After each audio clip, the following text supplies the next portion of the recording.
할렐루야. 네.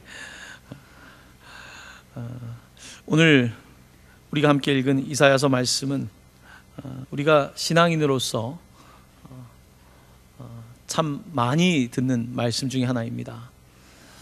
이 말씀은 그런데 읽을 때마다 성경에서 가장 신비롭고 성경에서 가장 우리로 하여금 정말 하나님의 임재가 무엇인지를 체험하게 하는 그런 구절의 말씀입니다. 자, 오늘 말씀을 우리가 조금 더 들어가서 보기 전에 이 말씀의 좀 배경을 볼 필요가 있습니다. 자, 6장 1절은 역사적 상황에 대해서 이렇게 설명하고 있습니다. 우시야 왕이 죽던 해에, 우시야 왕은 도대체 누구이고 왜 우시야 왕이 죽던 해에 하나님께서는 이사야에게 환상을 보여주셨을까요? 우시야 왕은 무려 52년 동안 유다의 부흥을 이끌었던 왕입니다. 여러분, 왕이 52년 동안 재임한다는 것은 쉬운 일이 아니었을 것입니다. 이 52년 동안 우시야 왕은 유다를 상당한 수준으로 올려놓은 왕입니다.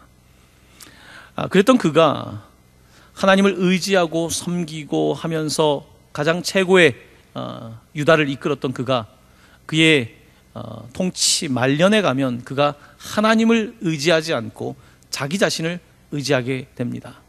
그는 좋은 왕이었지만 마지막에, 여러분, 권력의 마지막에 가면 사람이 자기를 더 높이고 자기를 의지하지 않습니까? 우시야 왕도 그런 면이 있었습니다. 그런 일 때문에 그는 그의 인생 말년에 나병에 걸리게 됩니다. 나병에 걸리게 되고, 나병에 걸린다는 것은 결국은 격리가 되는 것이죠. 그의 인생 말년은 그랬습니다. 그가 죽던 해에 이사야가 환상을 보게 된 것입니다.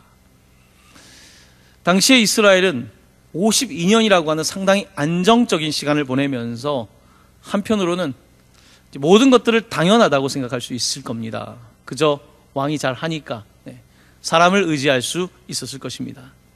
자, 이제 우시야 왕이 죽고 나면 사람들은 불안함을 느꼈던 거죠. 불안함을 느끼고 그 보좌가, 그 다음 요담 왕이 올라오지만 그 보좌가 불안하게 느껴지는 그때 환상을 보게 된 것입니다. 오늘 우시야 왕이 죽던 해라고 하는 이 말씀을 여러분의 삶에 적용한다면 여러분에게도 분명히 생각해 볼 부분이 있을 것입니다. 여러분, 우리가 언제 하나님의 환상을 보게 되던가요? 우리가 언제 더 깊은 기도의 체험에 들어가던가요? 우리가 언제 성령의 정말로 강력한 임재 가운데 이끌림을 받게 되던가요? 그것은 바로 우시야 왕이 죽던 해처럼 그 보좌가 이제 비어져 버리는 그런 때에 우리는 그때 하나님의 임재를 더욱더 경험하게 됩니다. 내가 내 왕자에 앉아 있던 때에 우리는 하나님의 임재를 경험하지 못하고 뭔가 그냥 잘 되고 있는 것 같지만, 잘 살고 있는 것 같지만 우리의 삶에 커다란 퍼즐 조각이 사라져 있는 것을 보게 됩니다.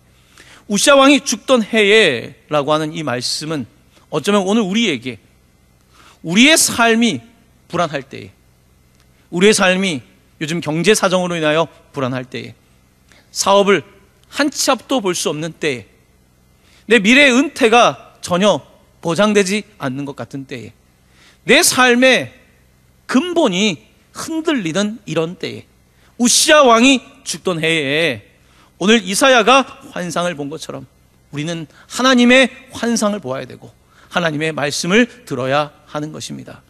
오늘 이 새벽에 하나님의 말씀을 더 깊이 들을 수 있는 하나님의 은혜가 함께 하시기를 바랍니다. 오늘 우시야 왕이 죽던 해에 이사야는 환상을 봅니다. 이 환상은 성경 전체에서 가장 환상적인 대목입니다. 우리 1절과 2절 말씀을 다시 한번 봉독해 보겠습니다. 우시야 왕이 죽던 해에 내가 본즉 주께서 높이 들린 보좌에 앉으셨는데 그의 옷자락은 성전에 가득하였고 스랍들이 모시고 섰는데 각기 6날개가 있어 그 둘로는 자기의 얼굴을 가리었고 그 둘로는 자기의 발을 가리었고 그 둘로는 날며, 여기까지입니다. 자, 오늘 본문 말씀을 보시면 오늘 이사야는 하나님의 얼굴을 볼 수는 없습니다. 하나님의 얼굴을 보는 사람은, 그 거룩함을 보는 사람은 죽는다 그러죠. 여러분, 이스라엘이 그 성전 시대에 그 성전 안에 들어가면 언약궤가 들어있는 지성소가 있습니다. 지성소는 1년에 한 번 대속죄일이라고 하는 욤키퍼라고 하는 날에 한 번 대제사장이 들어가는데, 대제사장이 들어갈 때 여러분 그 자기 입는 대제사장의 옷에 뒤에 방울을 하나 달지 않습니까? 왜 방울을 달고 들어갑니까? 그곳에 들어가서 하나님의 거룩함을 보고 죽는 사람들이 있기 때문에 계속해서 향을 피우면서 그 안에서 움직일 때에 총소리가 나기 때문에 대제사장이 괜찮구나라는 것을 알았던 거예요. 자, 그만큼 하나님의 거룩하심이라고 하는 것은 우리 인간이 접근할 수 없는 겁니다. 여러분, 우리가 빛이 강하게 내려칠 때 그 빛을 바로 바라볼 수 있습니까? 우리는 빛을 그렇게 바라볼 수 없는 사람들입니다. 태양빛마저도 바라볼 수 없는 우리가 태양을 창조하신, 빛이 있으라 말씀하신 하나님을 바라본다는 것은 불가능한 일일 것입니다. 죄인인 우리가 어떻게 하나님께 나아갈 수 있겠습니까? 오늘 이사야는 그의 보좌를 보고 있습니다. 자, 그런데 그 보좌에 하나님의 그 옷자락이 성전에 가득한 것을 보고 있습니다. 하나님의 그 놀라운 영광이 가득한 것. 자, 그리고 그곳에 스랍들, 천사들이 있습니다. 천사들은 6개의 날개를 가지고 있는데 2개로는 자기의 얼굴을 가렸고, 자기들도 하나님을 못 보는 거죠. 하나님을 볼 수가 없는 것입니다. 얼굴을 가리고 있고, 또 2개로는 자기의 발을 가리고 있습니다. 발은 부끄러움을 뜻합니다. 부끄러움을 뜻하고 우리의 연약함을 뜻하는 이 발을 가리고 있고, 2개로는 날고 있는 것입니다. 자, 오늘 장면은 하나님의 거룩함에 대하여 가장 극대치로 우리에게 묘사하고 있는 것을 보게 됩니다. 하나님의 이 거룩하심, 여러분, 이것을 어떻게 우리가 설명할 수 있겠습니까? 여러분, 인생 가운데 여러분 혹시 가장 위대한 자연물을 볼 때 우리가 느끼는 게 뭡니까? 그랜드 캐년에 갔다. 자, 우리 아직 많이 가보지 못했지만 백두산에 갔다. 우리 가운데 탄성이 나오지 않습니까? 정말 아름답다. 또한 인간이 만든 작품이라고 할지라도 예술 작품을 보면서 정말 어떻게 이렇게 그림을 그렸을까? 음악을 들으면서 어떻게 이런 음악을 창조했을까? 우리 가운데 그거에 탐복하지 않습니까?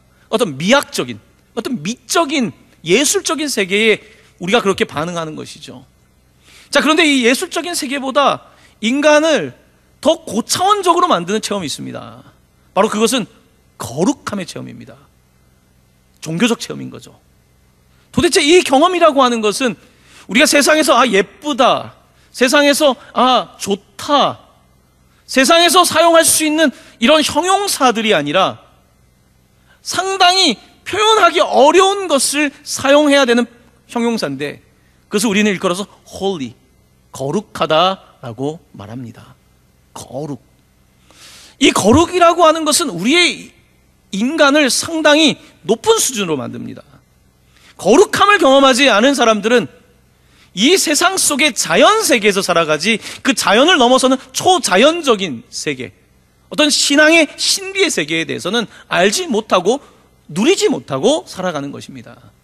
오늘 이사야는 이 위대한 세계를 보고 있는 것입니다. 주님의 그 높고 위대하심을 오늘 이사야는 바라보고 있는 것입니다. 여러분, 인간의 동물 세계와 다른 것은, 자연 세계와 다른 것은 바로 이 거룩함을 경험할 수 있다는 것입니다. 감당할 수 없는 그 하나님의 거룩함. 우리가 기도 가운데 말씀을 들으며 이것이 도대체 무슨 경험인가? 도대체 내 인생 가운데 어떻게 이런 창조주가 피조물의 삶에 찾아오셨을까? 어떻게 하나님께서 인간의 몸을 입고 이 세상에 오셔서 나 같은 사람을 구원하실까? 감당할 수 없는 그런 거룩함의 경험, 이것이 우리의 인생을 획기적으로 변화시키는 능력인 것입니다. 이 거룩함, 이것을 하나님께서는 누구나에게 보편적으로 경험할 수 있게 하셨지만, 내가 중심이 되어 살아가는 사람들, 내 보좌에 내가 앉아 있는 사람들은 이 거룩함을 경험하지 못합니다. 오히려 우시아 왕이 죽던 해처럼 내 삶의 보좌에서 내가 떨어져 나가기 시작할 때에, 그때 우리는 하나님의 거룩함을 경험하게 됩니다. 내 연약함을 경험하게 되고, 내가 죽음에 가까이 다가갔을 때, 내가 감당할 수 없는 연약함 가운데에 눈물과 아픔 속에서 주님을 향하여 나아갈 때에, 그때 이 놀라운 환상을 보게 되는 것입니다. 사랑하는 성도 여러분, 호기 가운데 삶에 마치 우시야 왕이 죽던 해처럼 이제 안정적인 것들이 무너지고 내 삶에 오히려 불안함이 찾아오는 그런 때를 경험하는 분들이 있습니까? 오히려 이때가 하나님의 거룩함을 경험한 때일 줄로 믿습니다. 성령께서 함께 하시는 때인 줄로 믿습니다. 여러분을 한 차원 더 하나님께서 업그레이드 시켜주는 때인 줄로 믿습니다. 세상 속에서 살아가는 그냥 평범한 사람을 넘어서서 하나님께서 여러분을 부르시는 때라고 믿습니다. 이사야는 바로 이 위대함을 오늘 경험하고 있는 것입니다. 자, 눈으로 이렇게 하나님을 바라보고 있습니다. 자, 이제 그의 귀가 하나님을 경험합니다. 그의 귀는 무엇을 경험하고 있을까요? 3절 말씀 함께 봉독합니다. 서로 불러 이르되 거룩하다 거룩하다 거룩하다 만군의 여호와여, 그의 영광이 온 땅에 충만하더라. 아멘. 오늘 이사야의 시각은 옷자락이 가득한 성전과 이 스랍들이 나는 것을 보고 있고, 이제 그의 귀는 거룩함을 어떻게 경험하냐면 바로 천사들의 노랫소리를 듣습니다. 거룩하다 거룩하다 거룩하다. 만군의 여호와여, 그의 영광이 온 땅에 충만하도다라고 하는 이 찬양 소리를 듣게 됩니다. 여러분, 우리가 환상을 본다는 것은 보는 경험이기도 하지만 듣는 경험이기도 합니다. 하나님의 찬양하는 그 소리가 평소에 들었던 그냥 찬양 소리가 아니라 거룩하다 거룩하다 거룩하다, 어떠한 형용사로도 사용할 수 없는, 어떠한 인간의 언어로도 표현할 수 없는 그런 거룩함을 경험하고, 오늘 이 이사야는 그 놀라운 지경에서 어찌할 바를 모르는 것입니다. 여러분, 신앙이라고 하는 것은 신비가 없이는 이해될 수 없는 것입니다. 인간의 지성을 넘어서고 경험을 넘어서는 것이 신앙입니다. 신비라고 할 수 있습니다. 인간이, 여러분, 언어로 표현할 수가 없지 않습니까? 저는 개인적으로 방언을 체험하고 방언 기도를 하는 사람이지만, 제 경험으로는 방언 기도를 경험할 때 그 경험은 표현해야 되는데 표현할 수 없는 어떤 그런 상황들의 경험. 제가 중학교 때 처음 방언을 경험할 때는 도대체 이것이 어떤 표현이 돼야 되는지, 도대체 하나님을 향하여 어떤 표현을 내가 할 수 있는지, 어린 심령이지만 그 가운데 경험했던 그 세계, 바로 언어가 막히는 세계, 인간의 언어가 막히는 세계, 그 지점, 그 경계, 그곳에서 방언의 체험이 있지 않았나라는 생각을 하게 됩니다. 여러분, 우리는 지금 하늘에 사는 사람들은 아니고 이 땅에 살고 있는 사람이지만 언제나 하나님 나라에 진입할 수 있는 입구에 서 있는 것입니다. 하지만 또 한편으로 우리가 뒤로 물러나게 되면 여러분, 이 땅 가운데 지옥의 경험을 할 수도 있는 것입니다. 오늘 이사야는 이렇게 하나님의 거룩하심을 그가 시각적으로 또한 청각적으로 온전하게 경험하고 있고, 그가 경험하는 것은 시각적으로는 가득한 것이고 또한 귀로는 충만한 것입니다. 꽉 찼다는 것입니다. 하나님은 빽빽한 구름 가운데 임하셨던 분입니다. 하나님은 많은 물소리처럼 우리가 감당할 수 없는, 우리의 청각으로 다 들을 수 없는 소리로 우리 가운데 임하시는 분입니다. 바로 그 하나님을 오늘 이사야는 경험하고 있는 것입니다. 자, 이제 4절로 넘어가면 이사야는 또 어떻게 경험하냐면, 이번에는 그가 몸으로 경험하는 장면이 등장합니다. 4절 말씀을 함께 봉독합니다. 이같이 화답하는 자의 소리로 말미암아 문지방의 터가 요동하며 성전의 연기가 충만하더라. 자, 4절에 가면 이번에 하나님은 어떻게 경험합니까? 소리, 화답하는 자의 소리가 얼마나 큰지, 그 소리가 너무 우리가 들을 수 없는 정도로 그 소리가 너무나 광대해서 그 소리 때문에, 그 파장 때문에 그 문지방의 터가 막 요동한다는 것입니다. 우리가 하나님을 경험할 때에 마치 이곳에 바닥이 움직이는 것 같은 경험, 하나님의 그 파동이 우리의 세계를 흔들고 있는 경험, 내 세계가 아니라 하나님의 세계로 우리를 전환시키는 그런 경험이 오늘 이사야가 경험하고 있는 것입니다. 막 요동하는 것입니다. 여러분, 이것은 특별한 경험이죠. 내 삶의 안전지대가 아니라 하나님께서 내 삶에 온전히 새롭게 세워지는 이 위대한 일을 경험하고 있는 것입니다. 몸으로 경험하는, 피부로 경험하는 그런 세계인 거죠. 거룩함은 그냥 상상의 세계가 아니라 우리의 온 몸이 경험되는 세계라고 오늘 본문은 말하고 있는 것입니다. 자, 오늘 사전에는 또한 그것뿐만 아니라 그 코의 경험도, 후각의 경험도 있습니다. 4절 후반부에 연기가 충만하다고 합니다. 여러분, 연기는, 향은 코의 경험입니다. 이 코의 경험도 연기가 충만한 겁니다. 오늘 본문은 계속해서 충만함을 경험하고 있다는 것입니다. 인간은 계속해서 불완전하고 죄 가운데 살아가고 있지만 하나님은 모든 것에 가득하시고 충만하시다는 것입니다. 빽빽하다는 것입니다. 넘친다는 것입니다. 털을 흔든다는 것입니다.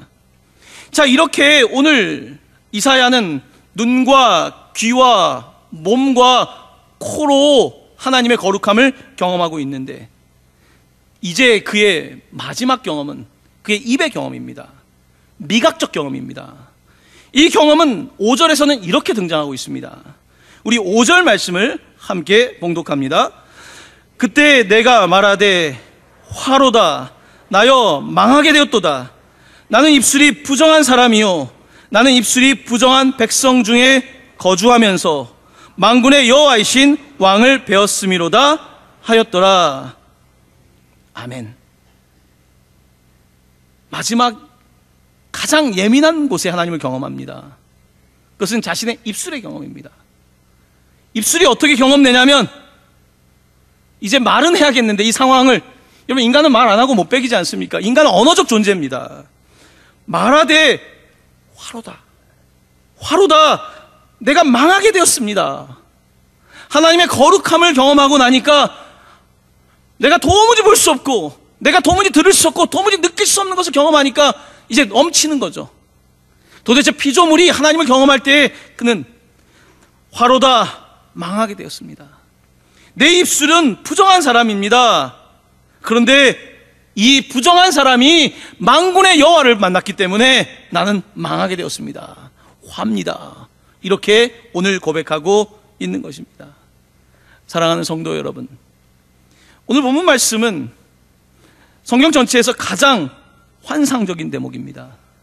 요한계시록을 방불케 하는, 하나님의 임재를 경험하게 하는 가장 위대한 본문 가운데 하나인데, 사랑하는 성도 여러분, 여러분의 삶에 가장 위대한 경험, 그랜드 캐년을 가면 가장 위대할까요? 나야가라 폭포를 가면요? 제가 다 가봤습니다. 그것이 그렇게 위대할까요? 제 인생 경험은 그렇지 않습니다. 가장 인생을 흔드는 경험은 하나님을 경험하는 것입니다. 예수 그리스도를 경험하는 것입니다. 그의 십자가를 경험하는 것이고, 그의 부활을 경험하는 것이고, 바로 우리의 만군의 여호와 그분을 경험하는 것, 이것이 인생에서 가장 값진 경험입니다. 이것을 돈으로 계산한다면, 환산한다면 어떻게 계산할 수 있을까요? 가능할까요? 오늘 본문에서 이사야는 세상에 어떤 왕을 또 바꾸고 또 바꿔도 계속해서 왕자라고 하는 것이 인간의 삶이라는 것이 그렇지 않습니까? 근데 오늘 이사야는 이 보좌에 앉으신 분, 그저 바뀌는 왕이 아니라, 열 왕 중의 왕이 아니라 만군의 여호와를 바라보고 있는 것입니다. 오늘 본문은 하나님의 영광을 노래하고 있습니다. 영광이라고 하는 이 단어는 구약 성경에서 아주 흥미로운 단어입니다. 이건 카보드라고 하는 단어인데, 카보드. 이 영광이라는 단어의 뜻은 무게라는 뜻입니다. 무게. 하나님의 영광이 가득하다는 단어는 무게가 있다는 뜻입니다. 하나님이 영광 중에 임한다는 것은 우리가 인간의 언어로 형용할 수 없는 어떤 무게감, 그의 존재 자체만으로도 가득 찬 이 무게감을 일컬을 때 우리가 카보드라고 하는 이 영광이라는 단어를 사용합니다. 여러분, 오늘 우리 시대에 잃어버린 것이 뭡니까? 무게. 우리의 삶의 무게는 어디 있습니까? 인생의 무게. 여러분, 인생을 달아봤자 몇 그램이나 되겠습니까? 우리의 인생의 무게가. 인생이 되는 것은, 사람이 되는 것은, 이 땅 가운데 높은 건물을 쌓는다고 사람이 되는 것이 아니라, 사람이 되는 것은 하나님의 영광의 무게 가운데 있을 때에 비로소 우리는 사람으로 태어나는 것입니다. 우리 시대의 영광은 어디 있습니까? 하나님의 무게는 어디 있습니까? 참을 수 없는 우리의 가벼움, 경박함, 우리의 죄스러움, 다 멋지게 하고 있는 것 같지만 결국은 가벼운 나를 드러내고 마는 우리의 부끄러움, 교만함, 이것이 우리의 역사 아닙니까? 오늘 이사야는 이와 같은 인간의 가벼움 속에 하나님의 무한하신 영광과 무게를 경험하고 있는 것입니다. 사랑하는 성도 여러분, 여러분의 삶에 주님의 무게가 더해지기를 바랍니다. 이 무게는 우리의 삶의 중심을 지켜줍니다. 이 하나님의 영광의 권위는 우리를 억압하거나 우리를 못 살게 하는, 우리를 압제하는 권위가 아니라 우리의 삶의 중심축을 잡아주는, 우리의 인생을 인생되게 하는 그런 무게입니다. 존재의 무게입니다. 이 존재의 무게가 없다면 사람은 늘 불안합니다. 죽음 때문에 불안하고, 질병 때문에 불안하고, 사업 때문에 불안하고, 자녀 때문에 불안하고, 우리의 삶은 늘 하나님의 영광 없이는 가볍고 불안한 삶을 살 수밖에 없는 것입니다. 하지만 하나님의 영광의 무게가, 우리의 삶의 그 예배의 영광이 경험될 때에 우리의 삶은 이제 좀 안정되는 거예요. 뿌리를 내리는 것입니다. 마치 아이가 흐느껴 울 때에, 누구도 위로할 수 없을 때에, 어머니가 아이를 안고 품어줄 때에 아이가 울다가 멈추지 않습니까? 여러분, 그것이 존재입니다. 그게 존재예요. 말할 수 없지만 말이 아니라 이 아이를 그냥 품을 때 그냥 아이가 그 존재 때문에 이제 불안해서 이제 안정으로 넘어오게 되는 것이죠. 그 어머님의 품이. 오늘 하나님은 그렇게 불안한 우리의 삶에 찾아오셔서, 우시아 왕이 죽고 세상이 바뀌고 있는 이런 때에 찾아오셔서 우리 가운데에 무게가 되어주시는 분인 것입니다. 오늘 우리의 삶의 가벼움들을 몰아내야 합니다. 이 가벼움은 참으로 감당하기 어렵죠. 너무 가볍죠. 네. 우리의 삶이 너무 가벼워요. 세상에 되어지는 이야기들 보면 너무 가볍죠. 너무나 계산이 뻔하고, 네. 너무나 보이는 대로 하고, 네. 겨우 눈 가리려고 하고, 이것이 우리의 삶의 가벼움 아닙니까? 우리의 삶의 그 진솔함과 그 정직함과 공의로움과 정의로움과 우리의 삶의 이와 같은 무게는 하나님이 아니고는 나타날 수가 없는 것입니다. 특별히 오늘 본문은 하나님을 경험할 때에 나타나는 인간의 인식 변화에 대해서, 존재의 변화에 대해서 말씀하고 있습니다.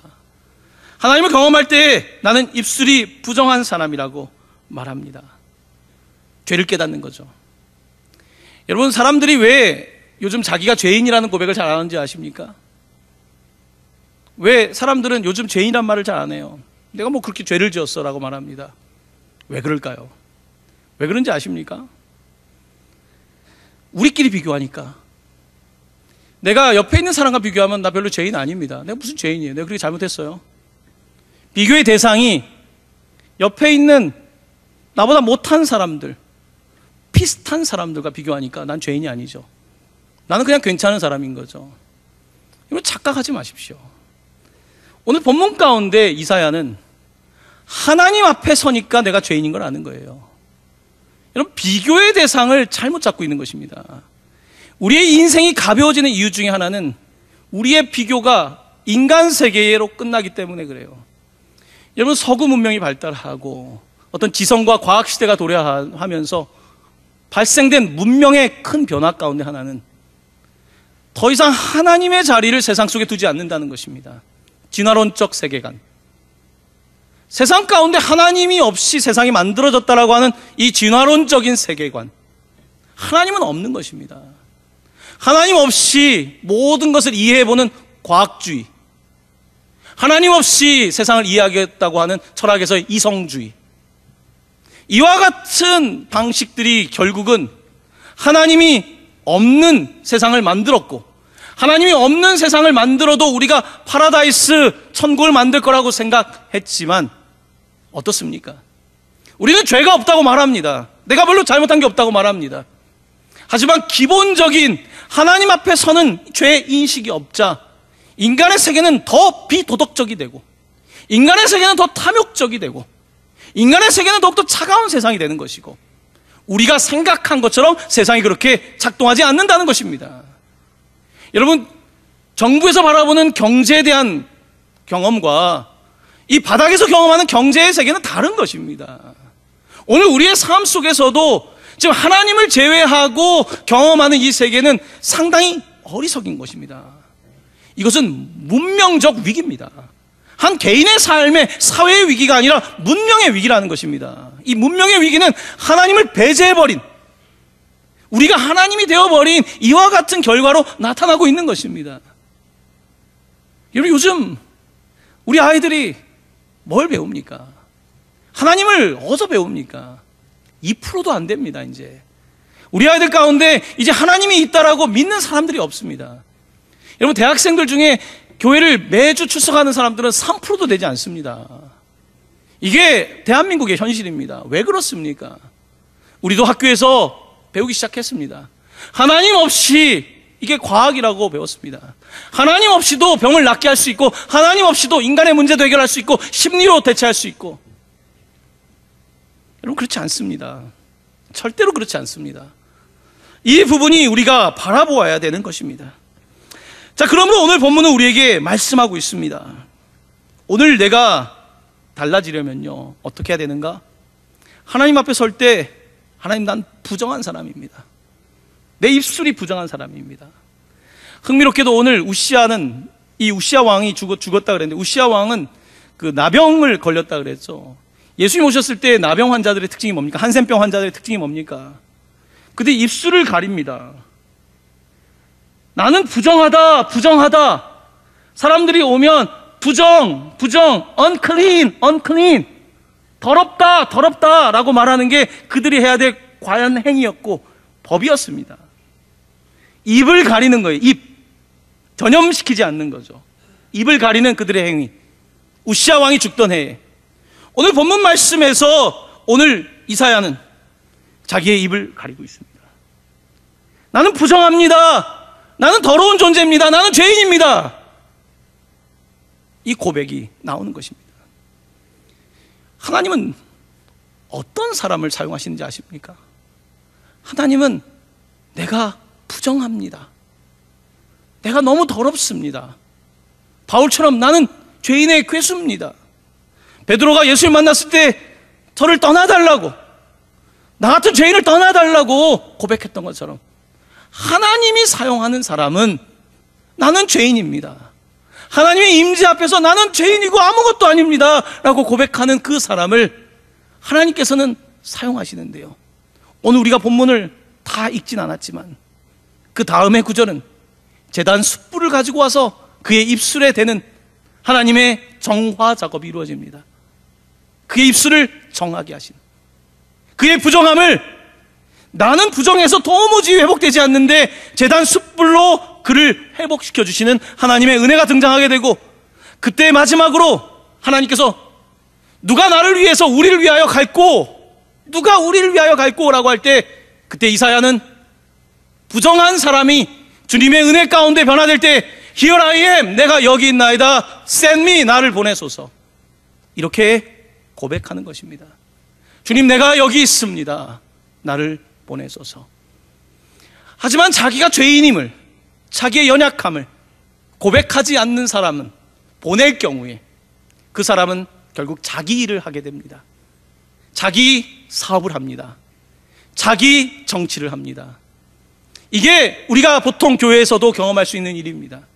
하나님을 제대로 경험하지 않은 사람들이 리더십에 올라갈 때에 하나님의 이름을 빙자하여 자기의 경제와 자기의 정치와 자기를 드러내는 일을 할 수밖에 없는 것입니다. 그러므로 우리가 하나님의 부르심을 받기 전에 반드시 경험되어야 하는 것은, 오 주여 나는 죄인으로서이다, 나를 떠나소서. 오 주여 나는 죄인 중에 괴수로소이다, 나를 떠나소서. 하나님 나는 아무것도 아닙니다. 당신 앞에 서니 나는 어차피 아무것도 아닌 인생 아닙니까? 피조물이라고 하는 것은요, 창조주가 없으면 아무것도 아닌 것입니다. 하나님 나는 아무것도 아닙니다. I am nothing. 아무것도 아닙니다 라고 고백할 때에 하나님은 그때에 그렇게 변화된 사람을 통하여서 일하시는 하나님이십니다. 오늘 이 새벽에 하나님의 말씀을 듣는 여러분들 가운데에 오늘 말씀 앞에 서시고 하나님 앞에 서셔서, 오 하나님 나는 죄인입니다, 나를 불쌍히 여기소서 라고 고백할 수 있게 되기를 바라며, 그렇게 고백할 때 하나님께서는 여러분의 이름을 부르실 것이고, 내가 제단 숯불로 너를 회복시키고 내가 너를 사용하겠다라고 말씀해 주실 것입니다. 올 한 해 살아가실 때에 많은 경험, 맛있는 것도 먹어야 되고 맛있는 것도 예쁜 것도 봐야 되고 뭐 좋은 게 많지만, 여러분의 인생 가운데 가장 놓치지 말아야 될 주님의 영광, 놓치지 않는 한 해가 될 수 있게 되기를 예수님의 이름으로 간절히 축원합니다. 아멘. 아멘.